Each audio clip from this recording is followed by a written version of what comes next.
Hola, buenos días. Buen día, doctor. Buen día, doctor. Buenos días, doctor. Me Buenos días. avisan si se ve la pantalla. Ya voy a compartir. Sí, se ve. Se ve, doctor, sí. Perfecto.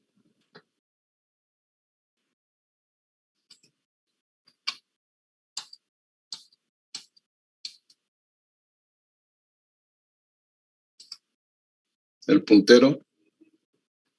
También, doctor. Sí, doctor. Muy bien. Bien, entonces iniciamos la clase. Son las 7:30. Y como ven en la pantalla, pues nos corresponde en esta ocasión hablar sobre los órganos genitales internos femeninos. Bien. En realidad, son 4 órganos que vamos a hablar, que son los ovarios, las tubas uterinas, el útero y la vagina. Son los 4 órganos internos que tienen que ver con la reproducción de un nuevo ser, ¿no es cierto? Especialmente, pues, el útero es aquel órgano que recibirá y desarrollará el embrión y finalmente al feto hasta, pues, su conclusión con el parto o finalmente con una cirugía, ¿no? Bien, iniciamos con los ovarios. Indiquemos que los ovarios son 2 órganos un tanto pequeños, ¿sí?, que se encargan de desarrollar el gameto femenino, o sea, el ovocito, ¿no es cierto? Y se encuentran en la cavidad pélvica, como todos los órganos que vamos a observar, pues están en la cavidad pélvica, o propiamente dicha, o como conocemos, la pelvis propiamente dicha, o la pelvis menor, ¿no es cierto? Estos órganos se encuentran, pues, en esta cavidad. Bien, aparte de desarrollar esos órganos, pues los ovarios también desarrollan hormonas reproductoras que van a intervenir en este desarrollo, ¿no es cierto? Pues están suspendidos a cada lado en las caras laterales de la cavidad pélvica, suspendidos por un mesoovario. Acá estoy observando lo que estoy indicando con el puntero, ¿no? Y ese mesoovario, pues, es derivación de otro meso, que es el ligamento ancho. No sé por qué en el texto de Moore indica mesenterio. Me llama la atención, porque mesenterio es solamente aquel meso que está fijando el intestino delgado a la pared abdominal. Luego hablamos también de mesocolon transverso, mesocolon sigmoide, y acá diríamos mesoovario, que deriva pues de un meso, ¿no? Un mesenterio. Pues es mi observación, ¿no es cierto? Pues está rodeada por una túnica propia, una túnica albugínea, y además por un mesotelio ovárico que es el germinativo, ¿no es cierto? Sin embargo, acá estamos observando un ovario no de una puber, ya de una adulta, de una que inició ya sus ovulaciones, porque acá estamos observando una cicatrización de una ovulación, ¿no es cierto?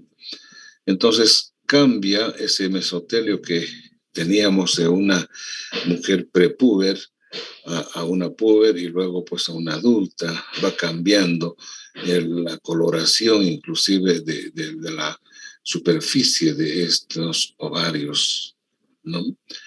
Bien, están situados pues en un espacio de la pared lateral de la pelvis denominado este espacio fosa ovárica. Fosa ovárica, fíjense. ¿Ah?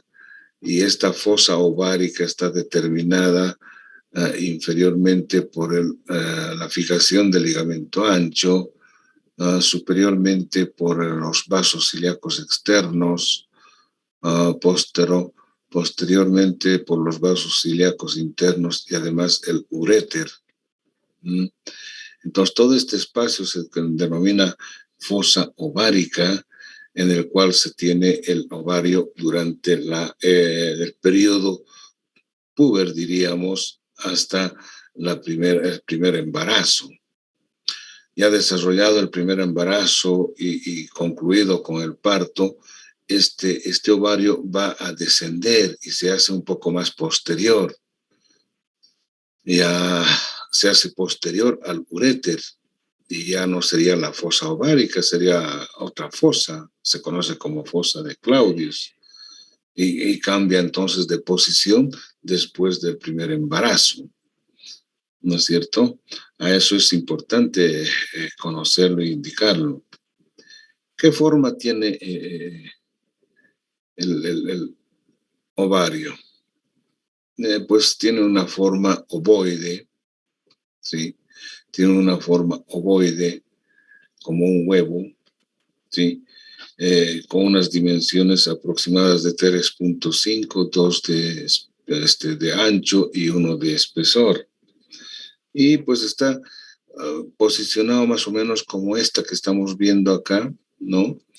Con una cara medial, la que estamos observando medialmente, una cara lateral pegada a la cara lateral de la cavidad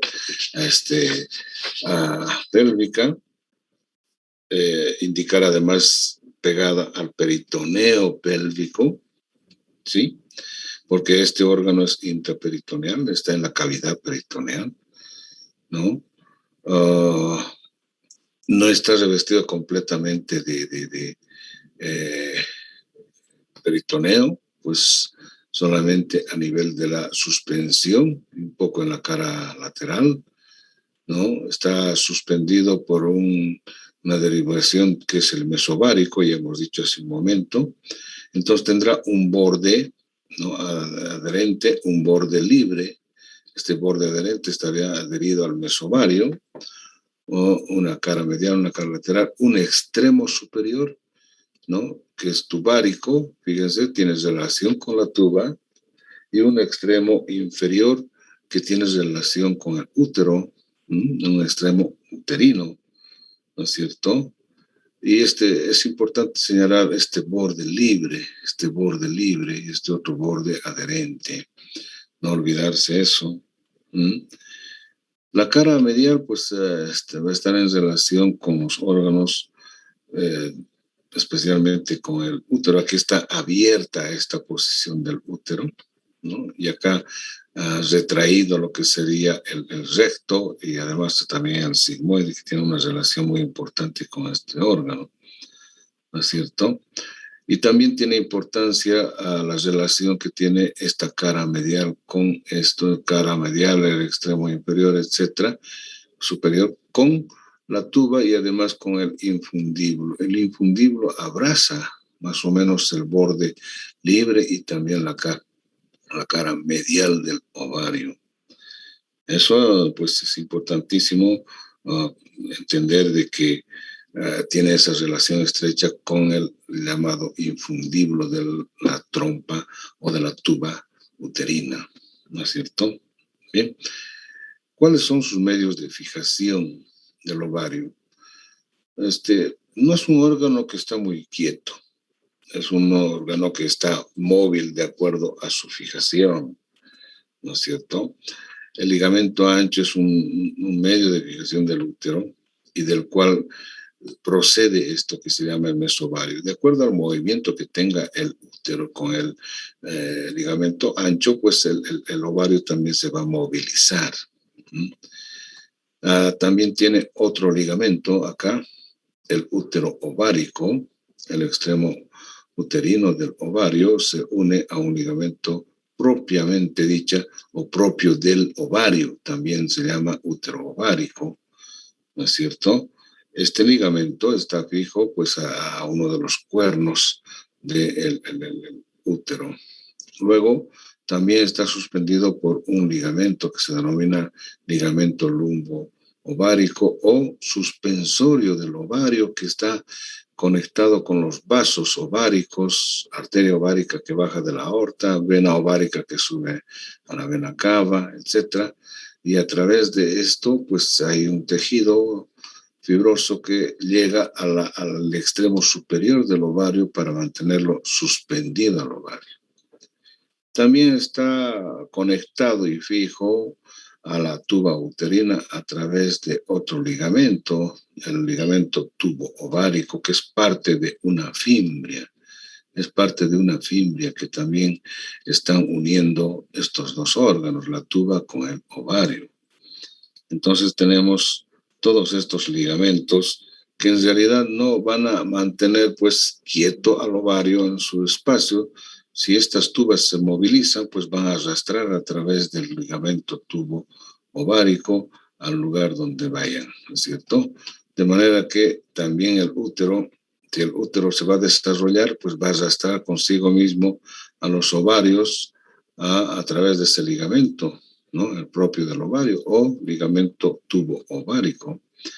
Entonces es cuestión de entender de esa manera que esto pues va a sufrir esos movimientos, ¿no es cierto? Bueno.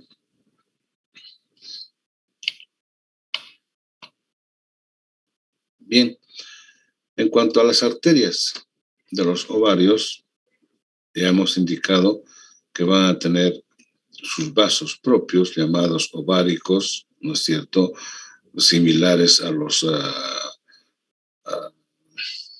testiculares que nacen de la aorta abdominal, pues van a descender por todo lo que sería la pared posterior, van a cruzar a los vasos ilíacos externos, van por la pared lateral de la cavidad pélvica y van a ingresar por el extremo superior del ovario, ¿no? O el extremo tubárico también se denomina, ¿no? Van a ir a través del borde fijo, a través del borde mesoovárico, ¿no? Para llegar al borde fijo, donde se encuentra el ilio. En este borde pues se encuentra el ilio del ovario, por donde ingresan los vasos arteriales y salen las venas ováricas, y también ingresan los nervios que se encargarán de la inervación de este órgano. Esta arteria ovárica se fusiona, se anastomosa con otra arteria que viene de lo que sería la arteria uterina. La arteria uterina, que es una rama colateral de la ilíaca interna, ¿no? Va a ir por el borde lateral del ovario hasta donde salen las tubas ováricas, y ahí se divide en dos ramas, las tubáricas y las ováricas se van a anastomosar con las ramas ováricas propiamente dichas para generar esa irrigación de lo que sería el ovario. Entonces, de esa manera, pues está irrigándose lo que es el ovario.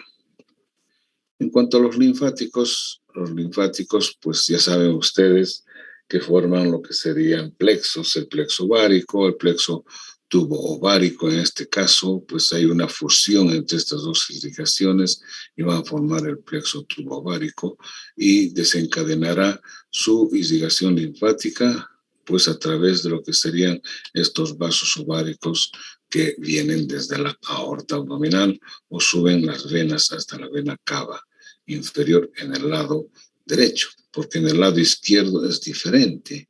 La irrigación venosa de los ovarios en el lado izquierdo va a llegar a la vena renal y no llega a la vena cava inferior. Cuidado, ojo, muchas veces es una pregunta de examen, ¿no?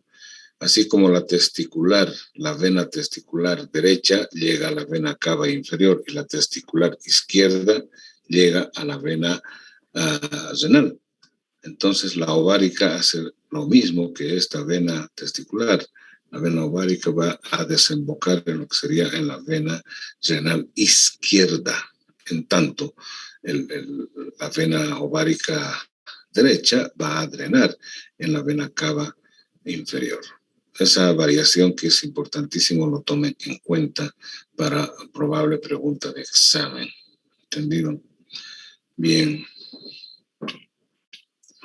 En cuanto a los nervios, pues en cuanto a los nervios va a determinarse pues una dependencia de lo que sería el plexo hipogástrico inferior, ¿no? Donde va a tener la inervación simpática, la inervación parasimpática a través de S2, S3, S4 y además la aferencia visceral, ¿no es cierto? No se olviden que encontramos lo que se llama la línea del dolor. La línea del dolor, elementos que están por encima del peritoneo, pues tendrán una aferencia simpática y elementos que están por debajo del peritoneo tendrán una aferencia del dolor parasimpática. Pues en este caso, pues va a tener simpática porque también a través de la arteria ovárica, están llegando a aquel plexo o ramas del plexo solar, la inervación tanto simpática como parasimpática, ¿no es cierto? Y al mismo tiempo también a través de la inervación uterina y las tubáricas está llegando a la inervación hipogástrica, asimismo simpática y parasimpática, pero del sistema directamente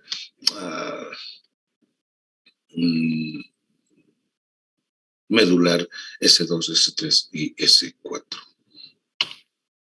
Bien. ¿Alguna pregunta, muchachos, de la parte de ovarios?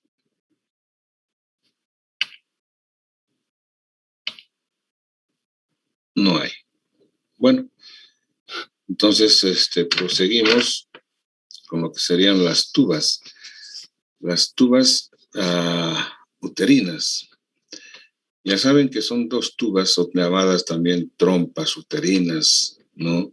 O de falopio se denominaban antiguamente, pues hoy en día ya no se utilizan los epónimos, sino directamente decimos el nombre del órgano anatómicamente para no estar pues distrayendo a la mente, tratando de recordar nombres de quién lo descubrió, quién describió, etcétera, etcétera. ¿No es cierto?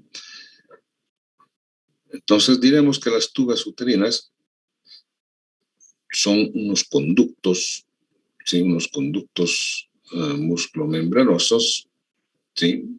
Que tienen la misión de trasladar el ovocito que produce el ovario y se desprende mensualmente, quien lo toma y lo traslada hasta el interior del útero, y si no hay una fecundación, pues caerá al exterior junto con lo que sería el endometrio, ¿no es cierto? Eso es lo que ocurre. Sin embargo, las tubas uterinas también son un lugar de fecundación, ¿no?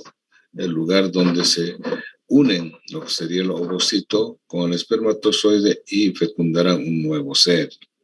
Entonces, este blastocisto se irá a fijar en lo que sería en el útero para generar el desarrollo del embrión y luego posteriormente el desarrollo del feto. Entonces, estas tubas uterinas tienen esa misión, ¿no es cierto?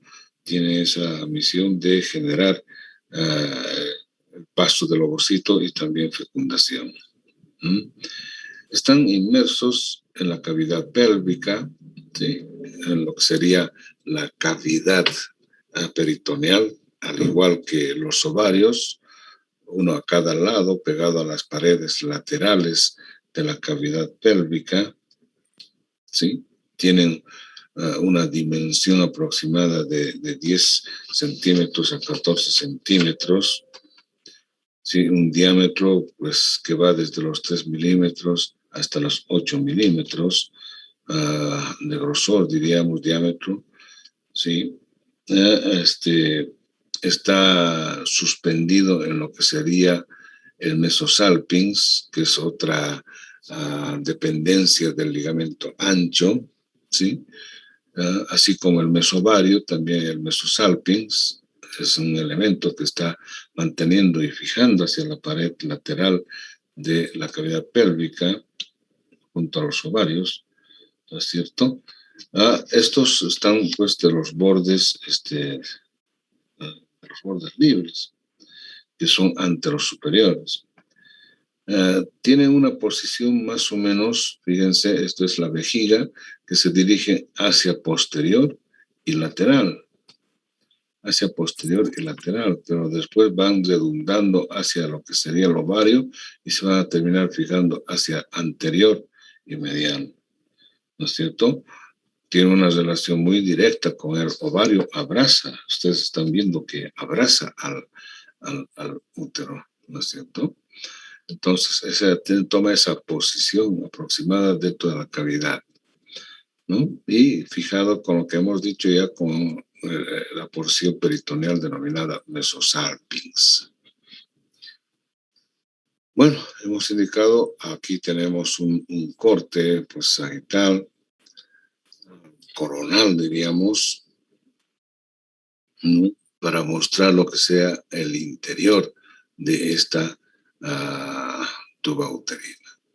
Acá estamos indicando entonces las diferentes inicios de la tuba que prácticamente está emergiendo o uniéndose con lo que denominamos el cuerno del útero. Pues sale de esa posición para tomar esa relación con la pared lateral del útero, ¿no? Enseguida regresamos. Quiero indicar la división específicamente de lo que serían las tubas uterinas. Las tubas uterinas, pues, se divide en 4 porciones. Una que está pegada a lo que sería el útero, ¿sí? O también se denomina uterina o intramural. Una que está muy, muy junto a esta que se denomina istmo, que es esta parte específicamente, la parte más estrecha después de haber nacido del útero, ¿no es cierto? Y luego tenemos la parte más ancha, la parte más gruesa, que se denomina la ampolla de la tuba uterina. Y finalmente, pues esta estructura que asemeja más o menos a un embudo, ¿sí? Y que se denomina entonces el infundíbulo de la tuba uterina.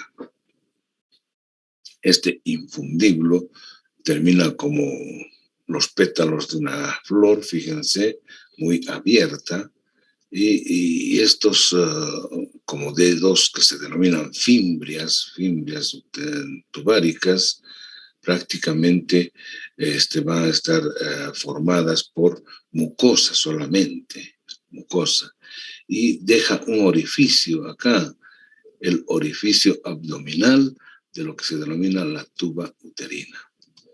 Este orificio de la tuba uterina prácticamente está abierta a la cavidad peritoneal pélvica, ¿entienden? Y acá este conducto pues está libre, ¿no? De espacio, un espacio, y acá tenemos la parte más estrecha, sin embargo, se comunica con la parte interna libre del útero, y el útero se comunica con la parte libre de la vagina.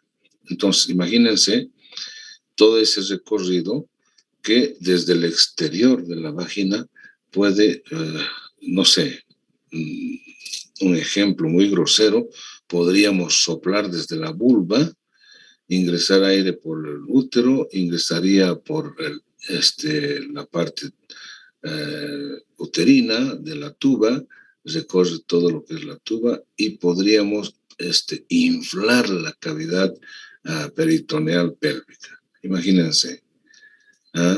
Es una comunicación externa, interna, a través de estos dos orificios, de la vulva vaginal y el orificio de la tuba uterina. Bien, hace un momento dijimos que una de las fimbrias propias de la tuba se une al ovario, ¿no es cierto?, al extremo superior, para constituir el ligamento tubo-ovárico, que pues se considera como un elemento de fijación, ya sea del ovario o sea de la tuba. Bien, entonces vamos a realizar una imagen, esta. Estamos viendo ahí un corte de lo que sería la tuba ovárica, ¿no? Y podemos indicar prácticamente que va a tener 4 capas, ¿no? Una capa que estaría revestida por la serosa, el peritoneo, la capa más externa, luego una capa continua que sería la capa muscular, ¿no es cierto? Conjuntiva muscular en primera instancia y después la capa muscular. Y la capa muscular pues está constituida por dos capas musculares, una circular que es la más interna y una longitudinal que es la más superficial. Y finalmente pues la mucosa que recorre en toda su extensión de esto que es la tuba ovárica, ¿no? Bien, acá a nivel del espacio uterino o de intramural, el orificio de este espacio es muy delgadito, imagínense. Es más o menos de una dimensión de 1 centímetro y de 0,1 a 0,2 milímetros, o sea, muy delgado. El istmo aparentemente va a tener una dimensión de unos 3 milímetros y también, 3 centímetros y unos 3 milímetros de espesor, de grosor interno, de diámetro interno, ¿no? La tuba va a estar dispuesta en todo lo que sería 7 a 8 milímetros, incluyendo el infundíbulo, y obviamente su diámetro interno va a ser aproximadamente también de 7 a 8 milímetros. La longitud, en centímetros, y el diámetro interno, en milímetros, de la misma cantidad, ¿entienden? Del mismo número.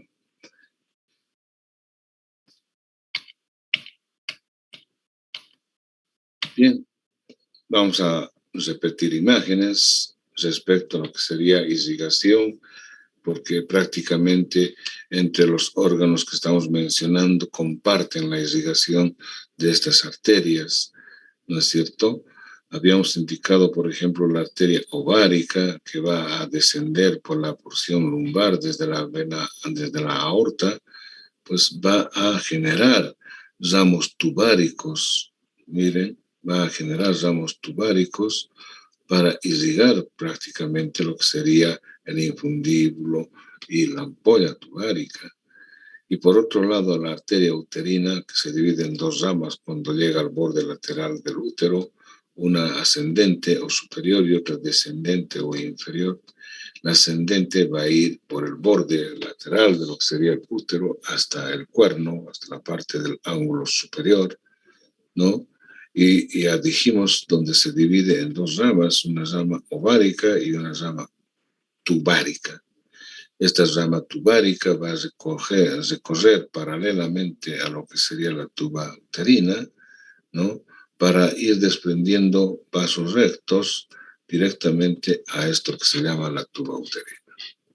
Y pues en camino inverso van a desembocar lo que serían las venas tubáricas y desembocarán tanto a la arteria ovárica o a la vena ovárica como a la vena uterina, ¿no es cierto?, a través del camino inverso a las arterias que estamos observando. Bien, esa sería la forma de irrigación de las venas o de las tubas uterinas. Los linfáticos, al igual que lo que hemos mencionado a nivel de ovario, pues van a aprovechar el recorrido, el camino de lo que serían estos vasos, específicamente los venosos, para llegar a los ganglios aórticos laterales, luego aórticos o también los ganglios aórtico venosos, ¿no? O pues cava aórticos, ¿no?, a través de esa vena ovárica, o a través de la vena uterina llegará a lo que sería la ilíaca interna, a los ganglios ilíacos internos, luego ganglios ilíacos comunes y finalmente a la vena cava, a los ganglios de la vena cava. Bueno, puede ir por esos dos recorridos llevando lo que sería la linfa de las tubas uterinas. Los nervios, pues al igual que los ovarios, van a compartir ese tipo de inervación tanto superior a través de lo que sería el plexo ovárico o el plexo uterino. Son dos inervaciones que van a llevar y conducir hasta el ovario lo que sería este tipo de inervación: simpática, parasimpática y aferente. Bien. Ahora llegamos a lo que sería el útero, quizás el órgano más importante de todo este órgano reproductor en la mujer, para decir que el útero pues se encuentra también en la cavidad pélvica propiamente dicha, o la pelvis menor. Pues su situación está por detrás y encima de lo que sería la vejiga, y sería por delante de lo que es el recto. El recto. Como vemos en la imagen de la derecha, podemos indicar que tiene más o menos la forma de una pera. Así se la conoce desde tiempos antiguos, la forma de una pera, ¿no es cierto?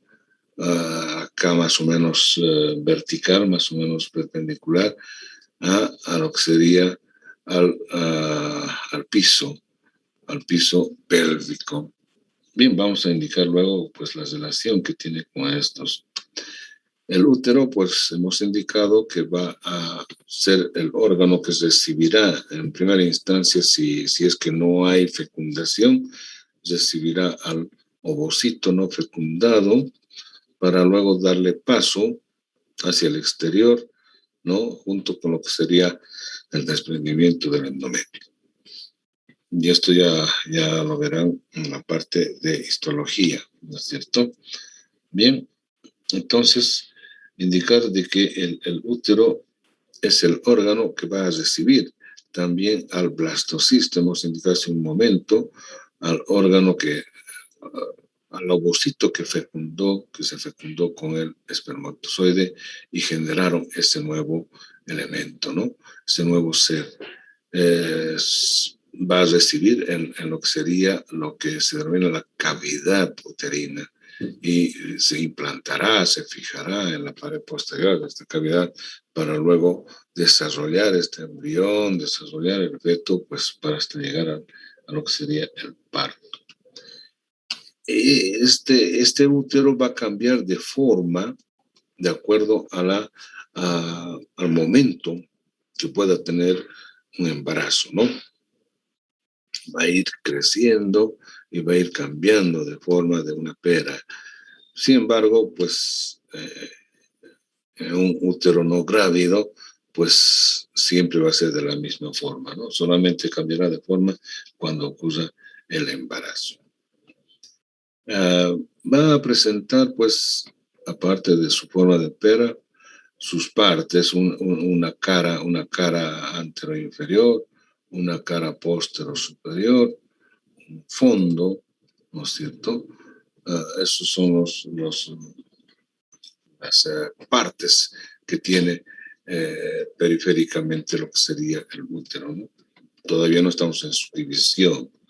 Ya estoy hablando del útero completamente, ¿no? Así, aprovechando de que podemos observar acá, de que ahora podemos dividir en tres partes específicamente, ¿no es cierto?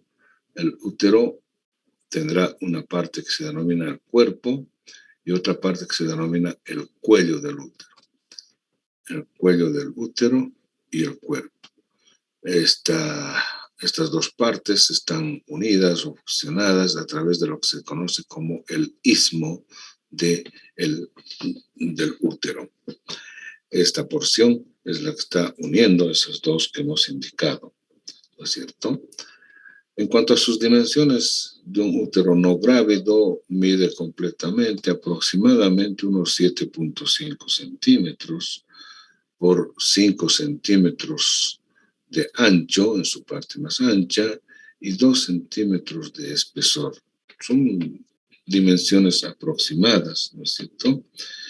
Que de estos, por ejemplo, el cuerpo va a tener una dimensión aproximada de unos 3.5 centímetros, el cuello va a tener una longitud aproximada de 2.5 centímetros, y se dice que el istmo aproximadamente tiene 1 centímetro de alto o de dimensión, ¿no? Sumando lo que serían los 7.5 o 1.1 a 1.5 centímetros. Las tres partes de esta estructura, del cuerpo, el istmo y el cuello, ¿no es cierto? Ahora, cuando se desarrolla un embarazo en una mujer, se supone que este útero va a crecer bastante, ¿no? Va a exceder las dimensiones de lo que sería la pelvis propiamente dicha y será abdominal, ¿no es cierto? Prácticamente el fondo, que es la otra parte del útero, el fondo, pues va a ascender a la parte abdominal en cuanto vaya desarrollando el feto, ¿no es cierto? Tanto así que pues puede sobrepasar lo que es el ombligo o más, y pues dependiendo del tamaño que va a tener el feto. Bien, esa la disposición que asume o posición o direcciones que asume pues el útero, como estamos observando acá, pues está recostado con una relación muy directa con la cara superior de la vejiga, ¿no? Desde lo que sería el borde posterior de la vejiga. Esta porción del istmo se dice que coincide con lo que sería el borde posterior de la vejiga, el borde de la base, el borde posterior de la vejiga, asumiendo que por encima está el cuerpo y por debajo está el cuello. Entonces, pensando en que la posición habitual de un útero es aquel que está en contacto de la cara anterior del útero o cara inferior sobre la vejiga, hace una curva, ¿no es cierto? Esa curva va a tener su nombre, ¿no? Y se dice que está en anteversión y anteflexión. Anteversión va a ser aquella curvatura que asume el útero, ¿no? En relación del eje del cuerpo uterino con el eje de la vagina. Entonces va a formar aproximadamente unos 70 grados y esa disposición es natural, normal del útero. También se dice que tiene una anteflexión, está flexionada sobre la vejiga urinaria, ¿no? Sin embargo, ¿qué significa la anteflexión? Es la relación que existe del eje del cuerpo del útero con el eje del cuello uterino. Entonces, a eso vamos a denominar anteflexión, denominándose que entonces el útero va a tener una posición de anteflexión y anteversión. Si estas posiciones van cambiando, como se ve acá el verde, como se ve el celeste, azul, o el rosado, fíjense que es un extremo hacia posterior, ya deja de tener la anteflexión y la anteversión, este útero prácticamente no será grávido. Este útero que está casi en contacto directo con las paredes anteriores del septo, pues por esa disposición cambiante que no está en la posición normal, pues prácticamente será sujeto a no desarrollar lo que sería al embrión. Prácticamente va a abortar, diríamos, ¿no? Esas variaciones en cuanto a la posición del útero, ¿ya? Hemos indicado en cuanto a su división que vamos a tener un fondo, una cara lateral anterior y posterior, bordes laterales, hablando del cuerpo, y hablando del el cuello, pues va a tener dos porciones. El cuello va a tener dos porciones, ¿no? Que es un tercio más o menos del tamaño de todo, 2/3 sería el cuerpo. Va a tener una porción supravaginal y una porción pequeña vaginal. Esta porción pequeña del cuello que se ve en lo más alto de la vagina se denomina también hocico de Tenca. Está mostrando acá el orificio externo de la cavidad uterina, ¿no? Y acá a nivel superior, haremos otra imagen, retrocedemos, y en este lugar, más o menos a nivel del istmo, ¿sí? A la parte final del istmo estaría el orificio interno de esto que es el cuello. Entonces, el cuello va a tener dos orificios que van a comunicar con la cavidad uterina. El orificio interno, que es el orificio anatómico, y el orificio externo, que se encuentra en la parte del cuello que se denomina vaginal. Y el otro tanto, que está mucho más arriba, se denominará supravaginal. O sea, esta parte supravaginal es la que tiene mayor dimensión del cuello uterino.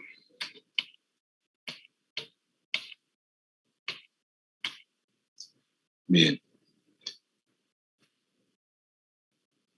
Entonces, vamos a indicar de que este orificio acá que estamos observando va a ser aquel que es el orificio interno del cuello uterino, ¿no es cierto? Ahora vemos lo que son la cavidad uterina.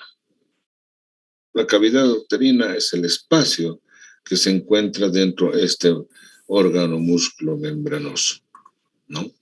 Es un espacio más o menos triangular.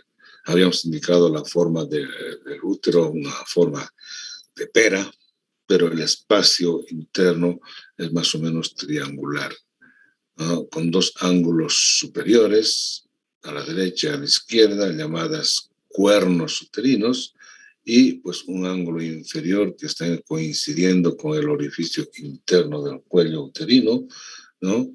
Que sería el ángulo inferior. Entonces, estos tres ángulos.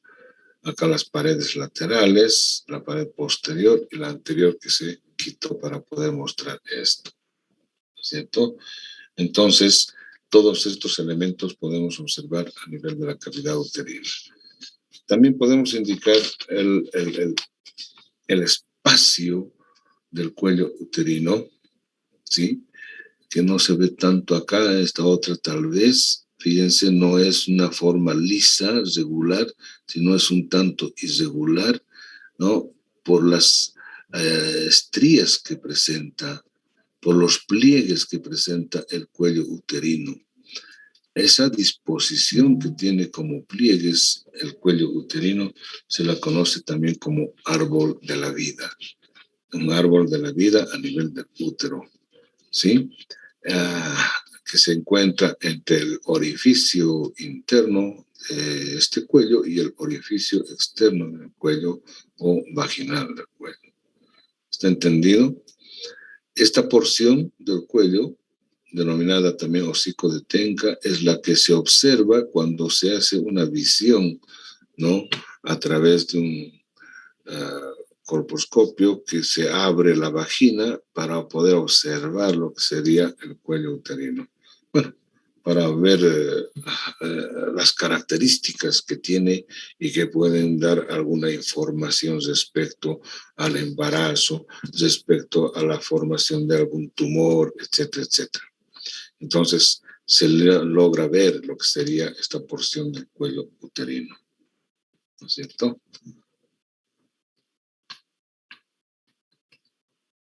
Bien, entonces podemos indicar en esta imagen del lado derecho que la estructura del útero va a estar formada por 3 capas principalmente. Una capa, esta es la capa brillosa que estamos observando, ¿no? Que sería esta de acá, de todo el útero, el perimetrio.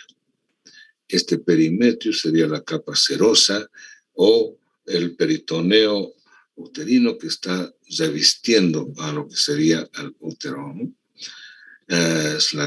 Luego tenemos la capa muscular, la capa media, que es la parte más gruesa, ¿no? La parte funcional del útero, pues aquella que se va a contraer para eliminar lo que serían los restos de cada mes del endometrio, se va a contraer para también eliminar al feto o pues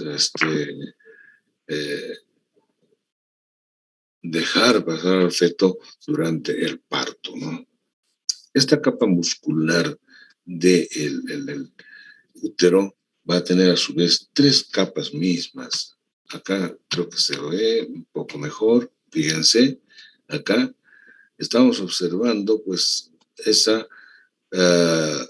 la capa interna que es más o menos de fibras circulares, la capa externa que son más o menos acá que se ve de fibras longitudinales, y la capa más importante es esta capa de color roja, que es como una red, ¿no? Y que se denomina la capa plexiforme, es la capa media. Esta capa plexiforme es la que funciona principalmente cuando existen sangrados uterinos. En estos espacios, entre los diferentes haces que están formando esta capa plexiforme, estos espacios medio cuadriculados o romboideos, están siendo ocupados por vasos, tanto arteriales como venosos. Y cuando esta capa se va a contraer, entonces constriñen, ¿no? Ajustan a los vasos uterinos que están en el cuerpo para evitar el sangrado. O sea, fíjense qué tan importante es conocer y saber que existe esta capa muscular en el útero, porque es aquella que va a limitar cualquier sangrado que pueda acontecer en el útero por cualquier circunstancia, ¿no? Muchísimas veces también después de la eliminación del feto, tiene que eliminar pues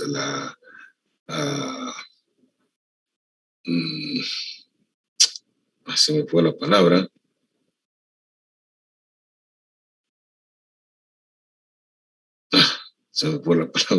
después del feto, pues ocurre un sangrado bastante masivo y esta capa plexiforme deberá encargarse de limitar este sangrado contrayéndose junto con las capas circulares y junto con las capa longitudinal, por supuesto.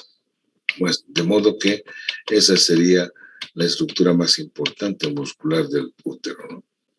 Y luego finalmente pues tenemos la capa más interna, la mucosa denominada endometrio, que es aquella que va a ir cambiando de coloración, va a cambiar de grosor, de disposición, etcétera, durante los periodos del mes. Y si al final de los 28 días, pues este endometrio no recibe una fecundación, entonces se desprenderá y caerá por donde ya sabemos, por el cérvix uterino y luego por la vagina hacia el exterior. Bien, acá estamos observando también el medio de fijación que habíamos dicho hace un momento, fijación, no relaciones.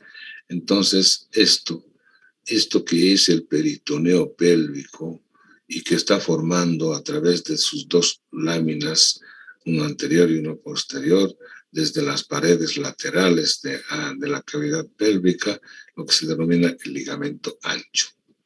Ligamento ancho, como es el peritoneo que viene de las paredes y va a forrar, digamos, la cara anterior del útero y pasará hasta el otro extremo, como el otro ligamento ancho, y se fijará pues en la otra pared lateral de la cavidad pélvica. O de cada pared viene y se fusionan al medio a nivel de lo que sería el útero, ¿no es cierto? Pero el útero está revestido por estas dos láminas del ligamento ancho. Y no solo revestido, pues está siendo fijado en los bordes laterales, que son bordes redondeados, no son bordes netos, fijando de este modo al útero hacia las paredes laterales de la cavidad pélvica.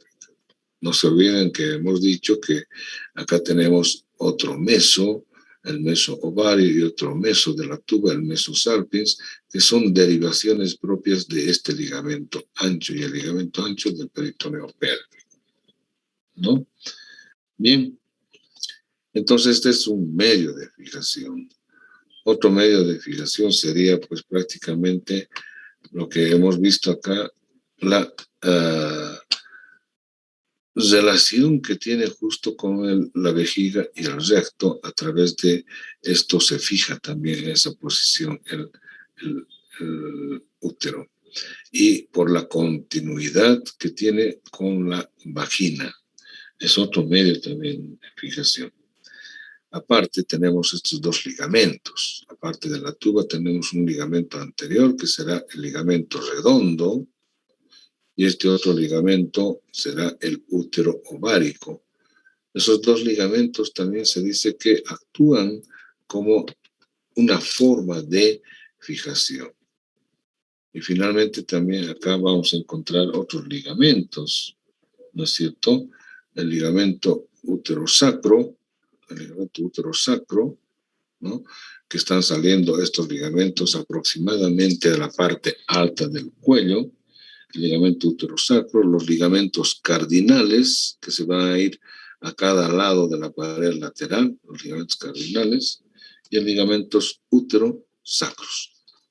Son parte de estos ligamentos que están manteniendo al útero en su posición que estamos indicando de fijación, ¿no?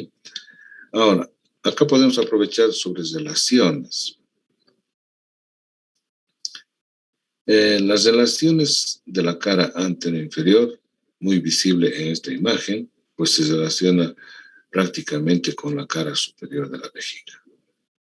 Y a través del contacto de estas dos hojas peritoneales, la que está revistiendo la cara superior de la vejiga y la cara anterior inferior del útero, forman un fondo de saco. El fondo de saco anterior de la cavidad pélvica o de la cavidad peritoneal pélvica. Esto va a revestir el fondo, que es convexo generalmente, el fondo del útero, y va a revestir también la cara posterior superior para llegar a una reflexión posterior, ¿no? Se dice que esta reflexión va a pasar luego a la cara anterior del recto. Estoy hablando del peritoneo pélvico, formando de este modo lo que se denomina como el fondo de saco posterior útero recto o recto uterino. Yo diría un poco más. Este fondo de saco desciende un poco hasta el fornix posterior de la vagina. Y yo pienso que este fondo de saco está separando el fornix del recto.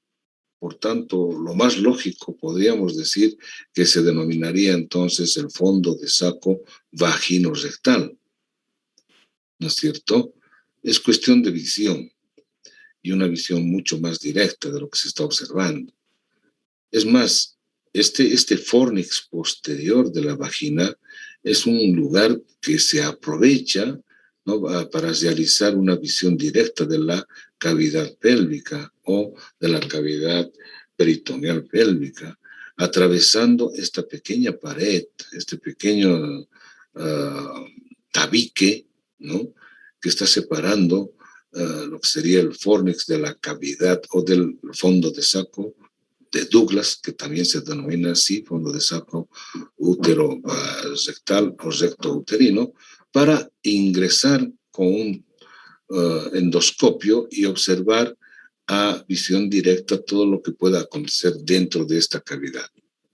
Entonces, yo diría que esto debe ser aprovechable y por tanto, por esa situación, deberíamos denominar entonces fondo de saco vagino-rectal.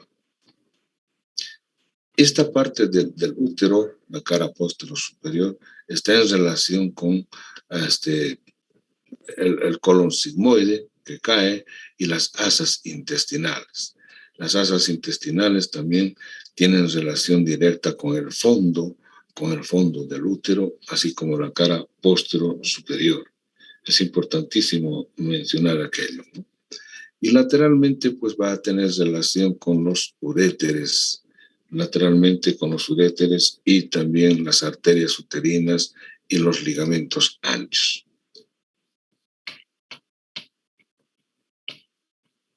Bien, entonces acá estamos observando los ligamentos anchos que van a tener su disposición de inicio a nivel de las caras laterales pelvianas para llegar a contactarse y fijar la parte del útero a nivel de sus bordes laterales. He indicado que estos bordes laterales no son cortantes, son romos, son redondeados, pero eso se denomina así porque pues ya es una estructura anatómica antigua.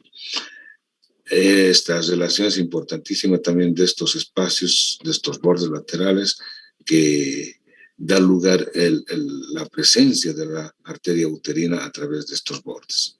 Y como vamos a ver luego, veremos aquello. Bien.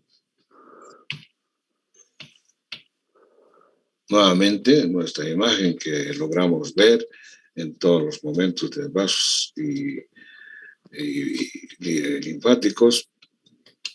Podemos indicar acá la arteria uterina, que es una rama colateral de la hipogástrica o no de la arteria hipogástrica y pues llega al borde lateral del útero aproximadamente a nivel del istmo.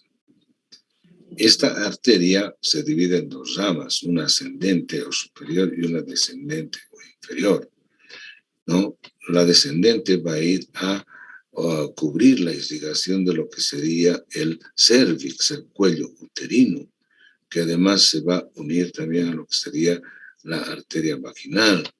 Y esta pues también da una rama, la arteria vaginal, ¿no es cierto? La rama superior o ascendente es bastante plexiforme, fíjense, es más o menos como un resorte. Y esto pues se da por la situación de que el útero en el desarrollo del embarazo va a ir creciendo.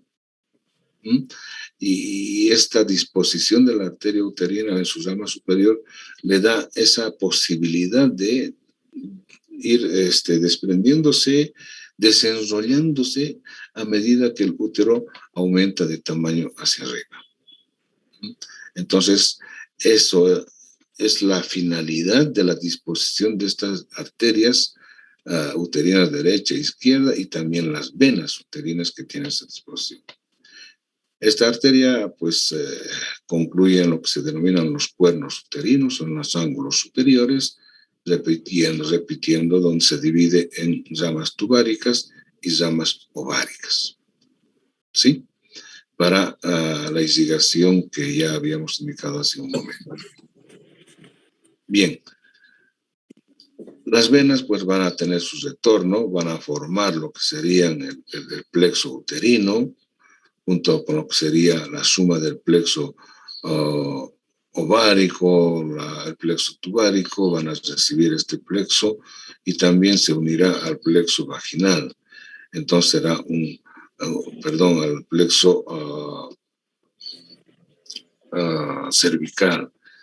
Entonces, este plexo también se une al plexo que sube de la parte alta de la vagina para desembocar en lo que sería la vena uterina. Y la vena uterina desemboca en las venas ilíacas internas o hipogástricas, luego en la ilíaca común y así sucesivamente. ¿No es cierto? Bien. Ya hemos indicado los linfáticos que van a tener ese camino, van a discurrir a través de lo que serían los vasos y específicamente los vasos arteriovenosos para llegar a través de la arteria uterina o de la vena uterina a lo que serían los vasos ilíacos internos, la vena ilíaca interna. Entonces ahí estarían dispuestos los ganglios ilíacos internos para luego pasar a los ganglios ilíacos comunes y finalmente a los ganglios de la vena cava o aórtico cavas y ascenderán hasta lo que sería la cisterna de Beckett, ¿no? En cuanto a la inervación, hemos indicado nuevamente, repetimos que existen dos plexos, un plexo que se desprende del plexo solar o del intermesentérico a través de la arteria uterina o ovárica, perdón, va a bajar el plexo ovárico, ¿no? Para ir a inervar este tipo de inervación simpática parasimpática derivada del plexo solar a lo que sería el ovario, las trompas uterinas, y se va a fusionar con este otro plexo, el plexo hipogástrico, que nace de la parte lumbar baja y de la parte sacra, la parte simpática, y también la parasimpática de las ramas S2, S3, S4, formando el plexo hipogástrico inferior. Este plexo va a encargarse de inervar la parte, obviamente, autónoma de lo que sería el cérvix y el útero, ingresando a través de lo que serían los bordes laterales, que hemos indicado que sí tienen, ¿no? Bien. Bueno, ya nos queda la última parte de lo que serían los órganos internos femeninos. Sería la vagina. Bien, la vagina indica, pues, nuestro texto de que es un tubo. Yo diría que no es un tubo, sino sería un conducto aplanado. Un tubo es, pues, un cilindro rígido, ¿no es cierto? Y, pues, yo considero de que la vagina no es un cilindro rígido, ¿sí? Es un conducto, diríamos, aplanado, ¿no? En sentido anteroposterior. Por tanto, tendrá una cara anterior, una cara posterior, dos bordes laterales.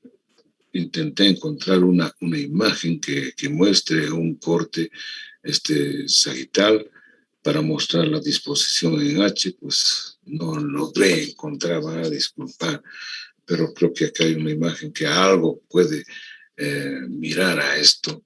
Acá estaríamos observando el borde en la cara anterior de la vagina, la cara posterior de la vagina y acá el borde lateral y otro borde lateral, ¿no? Entonces tiene una disposición más o menos aplanada la vagina. Bien, ¿dónde se encuentra? Está inferior a lo que sería el cérvix uterino, el cuello uterino. No se olviden que tiene una continuación, además que tenemos una parte del cérvix denominado vaginal, ¿no es cierto? Va por detrás. La vagina, pues, está ubicada, posicionada por detrás de la vejiga, en parte superior, y a los 2/3 inferiores estaría posicionándose detrás de la uretra, ¿no es cierto? Y podemos indicar también que se posiciona por delante del recto y finalmente por delante de lo que es el conducto anal. Tiene más o menos una longitud aproximada de 7 a 9 centímetros, ¿sí? Y tiene más o menos una curvatura con una concavidad ligera hacia posterior. ¿sí? Tiene una concavidad ligera hacia el posterior.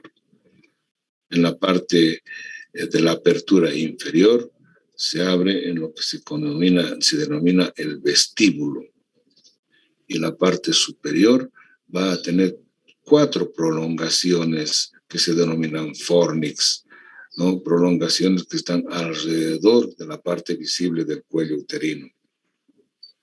Un fornix anterior, un fornix posterior, que es el más profundo, ¿no? Y dos fornix laterales, ¿no? 2 fornix laterales. Entonces, estos son espacios que están rodeando a manera de un cilindro a la parte visible de lo que sería, repito, el cérvix uterino. Este conducto, pues, es músculo membranoso, ¿no es cierto? Está fusionado al recto a través de un tabique bastante condensado, denso, y a lo que sería la vejiga y la uretra es otro tabique también, pero este es un tabique mucho más laxo. ¿Por qué es mucho más laxo? ¿No?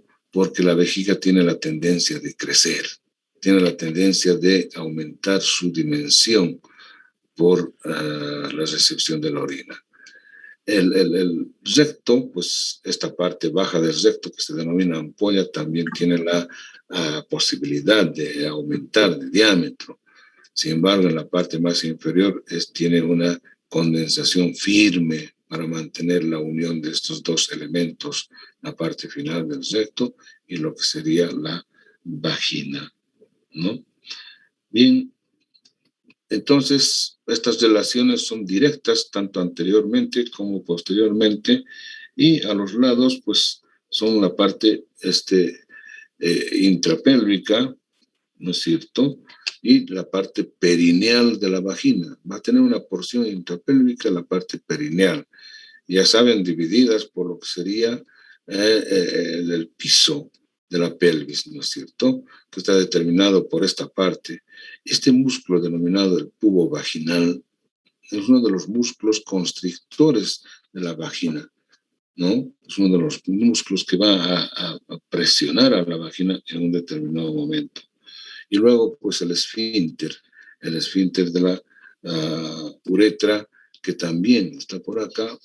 Y finalmente, los músculos bulboesponjosos, que son estos músculos particulares que van a constreñir en un determinado momento a la vulva.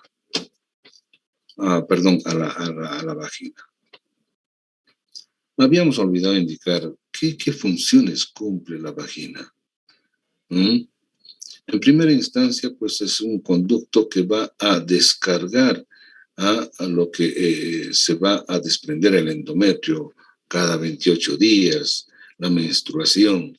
Entonces, este producto de la menstruación va a descender por la vagina y va a descargar hacia el exterior, ¿no es cierto? Entonces, tiene esa función muy especial. También tiene otra función muy especial que resulta ser el canal de parto. La vagina también resulta ser el canal de parto cuando sucede el embarazo y llega a la culminación de este embarazo. Entonces resulta ser el canal y finalmente pues un espacio que se denomina para las relaciones sexuales, para el coito masculino, femenino, ¿no es cierto?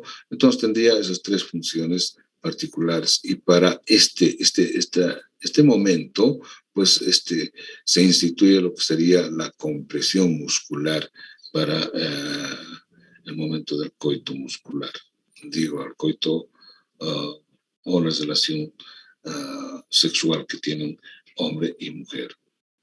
Bien, entonces la estructura misma pues también tiene una capa muscular circular, una media, una capa interna que es mucosa íntegramente y una capa serosa en la parte superior, en la parte pelviana y pues adventicia o pues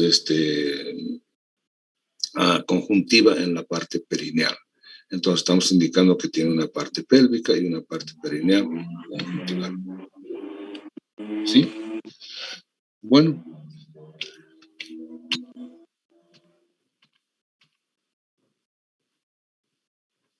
Bien, nuevamente repitiendo nuestra imagen para describir lo que serían los vasos y arterias y venas. Acá podemos describir que la arteria uterina va a tener una rama vaginal que se desprende de esta para la parte alta de la vagina. Luego tenemos la arteria vaginal propiamente dicha, que es una rama colateral de la arteria hipogástrica, ¿no es cierto? Y luego la arteria pudenda. La arteria pudenda pues va a proporcionar también ramas vaginales a nivel de lo que sería la parte perineal de la vagina. Esta arteria pudenda se va a dividir en dos, una superior y una inferior. Y el retorno venoso pues se da con las mismas ramas, como la rama uterina, la rama vaginal y la pudenda interna, que regresan también a lo que sería la hipogástrica o la ilíaca interna. En este caso, en cuanto a la inervación, podemos indicar que en la parte más inferior de la vagina, podríamos indicar más o menos 1/3 de la vagina, y además con los labios pudendos menores, etcétera, ¿no? Tiene una inervación más somática que autónoma. Y esta inervación somática va a depender, pues, del nervio pudendo. El nervio pudendo va a ser el que se encarga de esta inervación somática. Los otros 2/3 superiores de la vagina que van a tener una inervación, que van a tener una inervación autónoma a través de lo que sería el plexo hipogástrico inferior. Entonces, inervación simpática, inervación parasimpática de las porciones S2, S3 y S4 del sacro, ¿no? De las ramas sacras. En cuanto a lo que podríamos considerar la aferencia del dolor, es como ya indicamos, la línea del dolor que nos diferencia la parte de el peritoneo que cubre a estos órganos. Por decir, la parte perineal de la vagina, pues no tiene relación ni contacto directo con la membrana serosa, ¿no es cierto? Por tanto, la aferencia del dolor será a través de las vías parasimpáticas, y la parte alta de la vagina, que es la parte pelviana, si tiene relación con el peritoneo, entonces va a tener un retorno, la aferencia, a través de las fibras simpáticas. No se olviden esa división, que existe la línea del dolor, ¿no? Aquella que tiene relación con lo que sería el peritoneo va a tener la aferencia simpática, y la que no tiene relación con el peritoneo va a tener la aferencia parasimpática. Muchísimas veces es motivo de pregunta en el examen esto de la línea del dolor. En cuanto a la clínica, ¿qué podemos decir de la clínica? La exploración manual del útero. En la exploración ginecológica del útero se realiza de una manera bimanual, ¿no? Introduciendo lo que serían los dedos a través de la vagina y una mano por encima y por detrás de lo que sería el pubis, para lograr tocar lo que es el fondo del saco del útero, el fondo del útero, y también la parte de la porción cervical. Entonces, es el tacto bimanual del útero, que no siempre es fácil hacerlo. Hay que tener un poco de procedimientos de habilidad prácticamente desarrollada día tras día, ¿no? Entonces, cuando uno desarrolla esa habilidad, va a poder realizar muy prácticamente este tipo de exploración manual del útero. Hace un momento habíamos dicho que se puede observar también la parte externa del cuello uterino transvaginalmente. Transvaginalmente, ¿no? Se introduce un elemento, un instrumento para introducir hasta el fondo de lo que sería la vagina, y a través de esto se abre la vagina para poder observar las características que pueda tener esta porción del cuello uterino denominada hocico de Tenca. Acá estamos observando unos posibles tejidos cancerosos del cuello uterino y hacerlo una visión directa. Sobre el útero, cuando el útero tiene algunas posibilidades de ser resecada por la presencia de miomas, por ejemplo, miomas grandes, miomas pequeños, etcétera, etcétera, podemos tener 3 tipos de histerectomía. Una histerectomía parcial, ¿no? En la que se dejan lo que serían las tubas y los ovarios y se reseca por encima de lo que sería el istmo del útero. Una histerectomía total, que se reseca íntegramente el útero, incluyendo el orificio externo del cérvix, se deja la vagina, por supuesto, dejando también al interior lo que serían las tubas y los ovarios. Y finalmente, pues, una histerectomía completa, que es allá donde se quita todo el útero, ¿no? Se quita lo que son las tubas y los ovarios.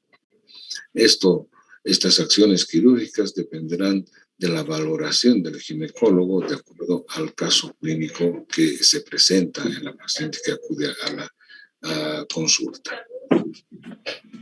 Bien, yo creo que con esto se concluye. Les digo gracias, muchachos. Y pues no sé si tienen alguna pregunta de todo lo que se ha conversado. ¿Tienen todavía opción de hacer alguna pregunta? Doctor, disculpe, una preguntita. La arteria vaginal propiamente dicha, ¿de qué arteria es rama colateral? Es de la ilíaca interna. Es una rama colateral de la ilíaca interna. Gracias. ¿Otra? Doctor, Sí.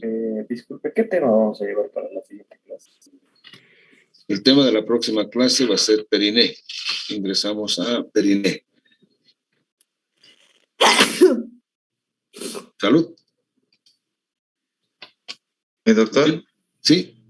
Doctor, disculpe, nos dijo acerca del nombre de cómo es la posición del ovario después de en el primer embarazo. ¿Cómo se llamaba? ¿Qué nombre? ¿De qué científico? ¿De quién dijo?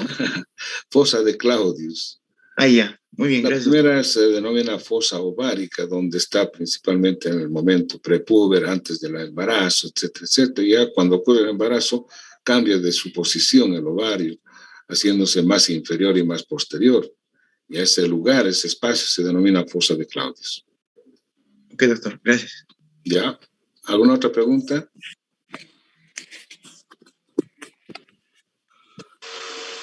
Bien. ¿Cuáles van a ser las estructuras que van a estar delimitando a la fosa de Claudius? ¿Cómo? Es cuando se posiciona detrás del uréter. En la fosa ovárica está delante del uréter. Y en la de Claudius está detrás del uréter. ¿Está claro? Sí, gracias, doctor. Ya.